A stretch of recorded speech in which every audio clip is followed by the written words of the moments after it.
2-3 ವರ್ಷಗಳ ಕಾಲ ಸೈಲೆಂಟ್ ಆಗಿದ್ದ ಕೊರೋನಾ ಸದ್ದಿಲ್ಲದೆ ಮತ್ತೆ ತನ್ನ ಆಟ ಶುರು ಮಾಡಿದೆ.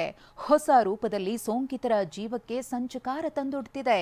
ಹೆಮ್ಮಾರಿಗೆ ನಗರದಲ್ಲಿ ಇವತ್ತು ಮತ್ತೊಬ್ಬರು ಬಲಿಯಾಗಿದ್ದಾರೆ. ರಾಜ್ಯದಲ್ಲಿ ಕೊರೋನಾ ಸವಾರಿ, ಸರ್ಕಾರ ಅಲರ್ಟ್. ಮಕ್ಕಳ ಆರೋಗ್ಯ ಜೋಪಾನ, ಶಾಲೆಗಳಿಗೂ ಗೈಡ್ಲೈನ್ಸ್. ರಾಜ್ಯದಲ್ಲಿ ಸದ್ದಿಲ್ಲದೆ ಕೊರೋನಾ ಬಾಲ ಬಿಚ್ಚಿದೆ. ಬೆಂಗಳೂರು ಸೇರಿದಂತೆ ರಾಜ್ಯದಲ್ಲಿ ದಿನೇ ದಿನೇ ಕೋವಿಡ್ ಪ್ರಕರಣಗಳು ಹೆಚ್ಚಾಗುತ್ತಿದ್ದು, ಒಂದೇ ವಾರದಲ್ಲಿ 4ರನ್ನ ಬಲಿ ಪಡೆದಿದೆ. ಹೀಗಾಗಿ ಮೃತರ ಡೆತ್ ಆಡಿಟ್ಗೆ ಆರೋಗ್ಯ ಇಲಾಖೆ ಮುಂದಾಗಿದೆ. ಮೇ 24ರಂದು ಬೆಂಗಳೂರಿನಲ್ಲಿ 84 ವರ್ಷದ ವೃದ್ಧ ಮೃತಪಟ್ಟಿದ್ರೆ, ಮೇ 29ರಂದು ಬೆಳಗಾವಿಯಲ್ಲಿ 70 ವರ್ಷದ ವೃದ್ಧ, ಮೇ 30ರಂದು ಮೈಸೂರಿನಲ್ಲಿ 60 ವರ್ಷದ ವ್ಯಕ್ತಿ ಕೊರೋನಾ ಸೋಂಕಿನಿಂದ ಮೃತಪಟ್ಟಿದ್ರು. ಇವತ್ತು ಬೆಂಗಳೂರು ಗ್ರಾಮಾಂತರದಲ್ಲಿ 60 ವರ್ಷದ ವೃದ್ಧ ಕೂಡ ಕೊರೋನಾ ಸೋಂಕಿಗೆ ಉಸಿರು ಚೆಲ್ಲಿದ್ದಾರೆ. ರಾಜ್ಯದಲ್ಲಿ ಕೋವಿಡ್ ಪ್ರಕರಣಗಳ ಸಂಖ್ಯೆ ಹೆಚ್ಚಾಗ್ತಿರೋದ್ರಿಂದ ಆರೋಗ್ಯ ಇಲಾಖೆ ಗೈಡ್ಲೈನ್ಸ್ ರಿಲೀಸ್ ಮಾಡಿದೆ. ಸೋಂಕಿನ ಲಕ್ಷಣಗಳಿದ್ರೆ ಕೊರೋನಾ ಟೆಸ್ಟ್ ಕಡ್ಡಾಯ ಎಂದು ಸೂಚಿಸಿದೆ. ಪ್ರೈಮರಿ ಮಿಡ್ಲ್ ಸ್ಕೂಲ್ ಮಕ್ಕಳಿಗೆ ಇವರು ಈಗ ಎಚ್ಚರಿಕೆ ವಹಿಸಬೇಕಾಗುತ್ತೆ. ಅವರು ಜಾಸ್ತಿ ಕಡೆ ಮಿಂಗಲ್ ಆಗೋದು, ಸ್ಕೂಲ್ನಲ್ಲಿ ಗುಂಪಾಗಿ ಹೋಗೋದು, ಇದನ್ನೆಲ್ಲ ಮಾಡಬಾರ್ದು ಅಂತ ಹೇಳ್ಬೇಕು ಅವರಿಗೆ. ಮತ್ತು ಅವ್ರಿಗೆ ಬೆಚ್ಚಗಿನ ಉಡುಪು ಧರಿಸಿ ಕೊಡ್ಬೇಕಾಗುತ್ತೆ. ಸಾಮಾನ್ಯವಾಗಿ ಈ ಸೀಸನಲ್ಲಿ ನೆಗಡಿ, ಕೆಮ್ಮು, ಶೀತ ಬರ್ಬೋದು.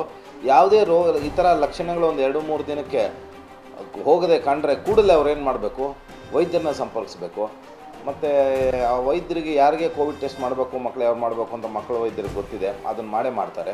ಈ ನಡುವೆ ಶಾಲೆಗಳು ಕೂಡ ಪುನಾರಂಭವಾಗಿದ್ದು, ಕೊರೋನಾ ಭಯ ಪೋಷಕರನ್ನ ಕಾಡ್ತಿದೆ. ಹೀಗಾಗಿ ಆರೋಗ್ಯ ಇಲಾಖೆ ಮಕ್ಕಳ ಆರೋಗ್ಯದ ಬಗ್ಗೆ ಅಲರ್ಟ್ ಅಂತ ಎಚ್ಚರಿಸಿದೆ. ಶಾಲೆಗಳಿಗೆ ಪ್ರತ್ಯೇಕ ಗೈಡ್ಲೈನ್ಸ್ ಕೊಟ್ಟಿದೆ. ಮಕ್ಕಳಿಗೆ ಜ್ವರ, ಕೆಮ್ಮು, ನೆಗಡಿ ಗುಣಲಕ್ಷಣಗಳಿದ್ರೆ ಶಾಲೆಗೆ ಕಳಿಸಬಾರದು.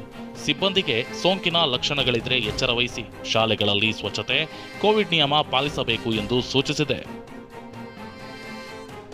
ಶಾಲಾ ಕಾಲೇಜು ಏನು ಒಕ್ಕೂಟ ಇದೆ, ಅವರು ಒಂದು ಸೇಫ್ಟಿ ಮೆಜರ್ಸ್ ಅಂತ ಒಂದು ಮಾಡಿದ್ದಾರೆ. ಅಂದರೆ ಟೀಚರ್ಸಿಗೆ ಮತ್ತು ಆರೋಗ್ಯ ಇಲಾಖೆಯಿಂದ ಈಗೇನು ಬಂದಿದೆ ಅಲ್ಲ, ಸೊ ಹಾಗಾಗಿ ನೋಡ್ತಾ ಹೋದಾಗ ಅದರಲ್ಲಿ ಕೂಡ ಮಾಸ್ಕ್ನ ಕೂಡ ತಾವು ಧರಿಸೋದು ವಾಲಂಟ್ರಿ ಅಂತ ಹೇಳಿದೆ. ಯಾವುದೇ ಸಿಂಪ್ಟಮ್ಯಾಟಿಕ್ ಕೇಸಸ್ಗಳಿದ್ದರೆ ಅಂಥ ಒಂದು ಮಕ್ಕಳನ್ನ ಕಳಿಸ್ಬೇಡಿ ಕಾಲೇಜ್ಗಳ ಇದು ಸ್ಕೂಲ್ಸ್ಗೆ ಅಂತ ಒಂದು ಮಾಹಿತಿನ ಕೊಟ್ಟಿದೆ. ರಾಜ್ಯದಲ್ಲಿ 300ಕ್ಕೂ ಅಧಿಕ ಕೇಸ್ಗಳಿದ್ದು 4ರು ಸಾವನ್ನಪ್ಪಿದ್ದಾರೆ.